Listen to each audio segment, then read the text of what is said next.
Hi, ഞാൻ Dhanuja. യാന mother and child ഹോസ്പിറ്റലിലെ development therapist ആണ്.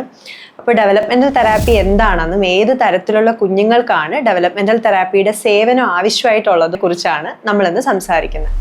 നമുക്കറിയാം, ഓരോ കുഞ്ഞും അവരവരുടെ നിലയ്ക്ക് തീർത്തും വ്യത്യസ്തരാണ്. എന്നിരുന്നാൽ പോലും അവരുടെ ശാരീരിക വളർച്ചയും ബുദ്ധിവികാസവും ഒരു ക്രമത്തിനനുസരിച്ചാണ് നടക്കുന്നത്.